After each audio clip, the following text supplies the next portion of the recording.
থেকে এবং আমার ব্যক্তিগত অবস্থান থেকে এই নতুন বাংলাদেশের সঙ্গে আমি শুভেচ্ছা জানাই, অভিনন্দন জানাই।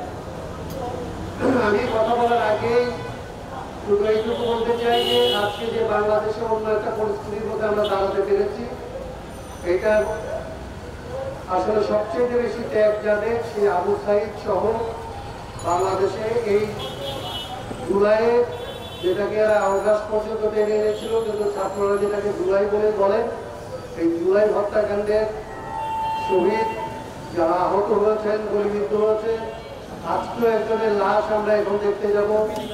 গতকালকে মারা গিয়েছে ছাত্র ফেডারেশনের একজন মহানগরের সাংগঠনিক সম্পাদক।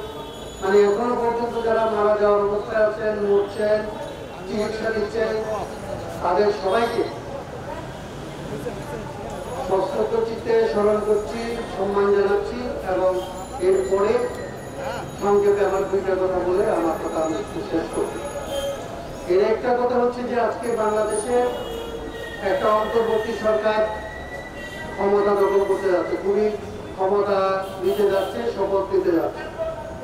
এটা বাংলাদেশে খুব আকাঙ্ক্ষিত একটা বিষয়। গত 15 বছর বাংলাদেশের মানুষ এই স্বৈর শাসক শেখ হাসিনাকে পরিবর্তন করে এইখানে একটা অন্তর্বর্তী সরকারের অধীনে একটা নির্বাচন এবং বাংলাদেশের যে শাসন কাঠামো এটার সংস্কারের জন্য লড়াই করেছে। তার প্রথম কাজ আসলে শেখ হাসিনাকে বিদায় করা, এই সরকারকে বিদায় করা, তাদের পতন ঘটানো, এটা আসলে সম্পন্ন হয়েছে। এই কাজের একটা অংশ আজকে হচ্ছে অন্তর্বর্তী সরকার শপথ দেবেন এবং সেইখানে ছাত্র যারা আন্দোলনের নেতৃত্ব দিয়েছিলেন সেই ছাত্রদের কথা অনুযায়ী এই সরকার হচ্ছে। এটা হচ্ছে বাংলাদেশের জন্য আরেকটা আনন্দের দিক। আমরা ছাত্রদের এই উদ্যোগ, ছাত্রদের এই কর্তৃত্ব, এইটাকে আমরা সমর্থন করি। বাংলাদেশের জনগণের পক্ষ থেকে তাদেরকে আমরা এই কাজ করতে পারার জন্য অভিনন্দন জানাই। কিন্তু একই সাথে আমরা একটা কথা বলতে চাই যে বাংলাদেশ আজকে একটা নতুন বাংলাদেশ হিসেবে যাত্রা করতে যাচ্ছে। বাংলাদেশের ইতিহাসে আমরা যেটা দেখেছি,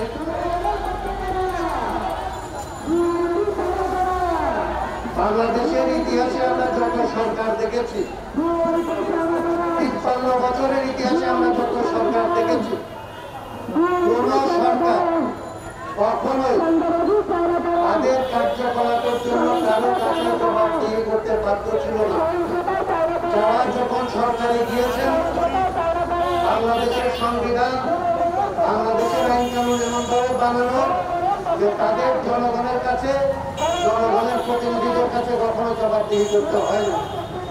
আমরা আজকে যে অন্তর্বর্তী সরকার গঠিত হতে যাচ্ছে, যার হাত ধরে বাংলাদেশ নতুন বাংলাদেশে প্রবেশ করবে, সেই সরকারের গঠনের প্রশ্নে প্রথমেই আমরা বলতে চাই যে তারা যেন আসলে এই সূচনা করে, এই সরকার যেন গঠন হওয়ার সাথে এই গঠনের কাঠামো যেন এরকম হয় যে তারা এই সরকার জনগণের কাছে জবাবদিহিতে বাধ্য থাকে। এই রকমের একটা সরকার কাঠামো যেন এখানে হয়।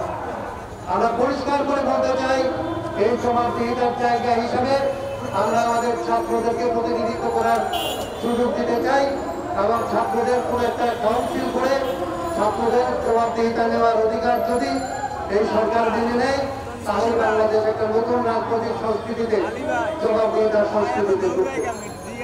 আমরা আরেকটা জিনিস বলতে চাই যে আজকে এই সরকার ক্ষমতা নেওয়ার সাথে সাথে প্রথমত তাকে আসলে এখানকার যে লুটপাট যেটা শুরু হয়েছে, পুরনো যে রাজনীতি, এক সরকার গেলে আরেক সরকার আসলেই কিংবা যারা সরকারে আসবে বলে মনে করে তারা যেইভাবে আগের জায়গার চাঁদাবাজি, আগের জায়গায় লটপাট, আগের জায়গার দখলবাজি, এই সমস্ত সংস্কৃতির মধ্যে যে রাজনৈতিক সংস্কৃতি হিসেবে যে লুটপাট এবং দখলের সংস্কৃতি দাঁড় করিয়েছে, বাংলাদেশের রাজনীতিকে সংস্কার করে সেই জায়গা থেকে সরাতে হবে।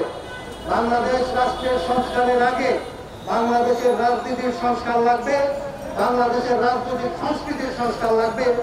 এই লুটপাটের রাজনীতির বিপরীতে জনগণের সেবা করার জন্য, জনগণের স্বার্থ রক্ষা করার জন্য নতুন রাজনীতি গড়ে তুলতে হবে।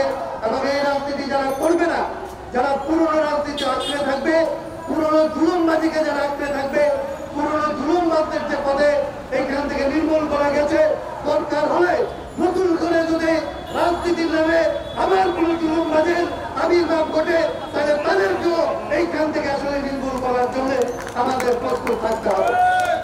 বাংলাদেশে আরেকটা কাজ করতে হবে, এই কথা বলে আমার কথা শেষ করতে চাই।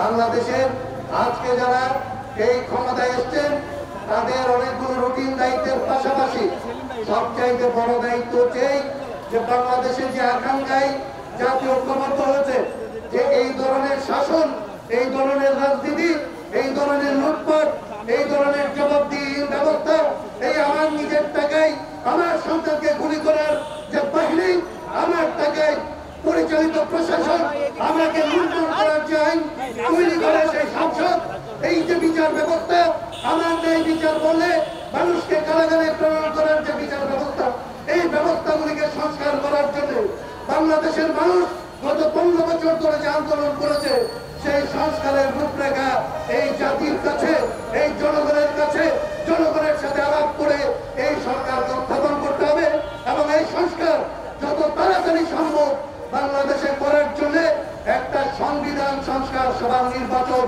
সবার আগে আয়োজন করতে হবে। বাংলাদেশের সংবিধান সংস্কার করে নতুন সংবিধানের আলোকে নতুন সরকার গঠন করার জন্য একটা নির্বাচনের ব্যবস্থা করে তাদেরকে বিদায় নিতে হবে এবং এই কাজ কোন ধরনের কাল বিলম্ব না করে, সময় ক্ষেপণ না করে, কোন ধরনের টাল বাহানা না করে, কোন জিনিসকে পাঁচটা কাটিয়ে এই কাজ যদি তারা করে, আমরা যারা আন্দোলনে ছিলাম, আমরা যারা এখনো মাঠে আছি, তারা তাদেরকে সর্বতভাবে সকল প্রকার সহযোগিতা করার অঙ্গীকার করছি এবং এইখানে যারা এখনো পর্যন্ত লুটপাটের মধ্যে আছেন তাদের প্রতি আমি বলতে চাই, লুটপাট বন্ধ করেন, তাহলে আপনার পূর্ববর্তীদের যে ব্যবস্থা হচ্ছে আপনাদের জন্য 15 বছর লাগবে না, 15 দিনের মধ্যে আপনারা সেই ব্যবস্থার মোকাবেলা দেখতে বাধ্য থাকবেন। এই কথা বলে আজকে যারা আয়োজন করেছেন, যারা এখানে কথা বলার সুযোগ দিয়েছেন এবং যারা শুনছেন, তাদের সবাইকে আবার অভিনন্দন জানিয়ে আমার কথা আমি এখানে শেষ করছি। আপনাদের ধন্যবাদ। ধন্যবাদ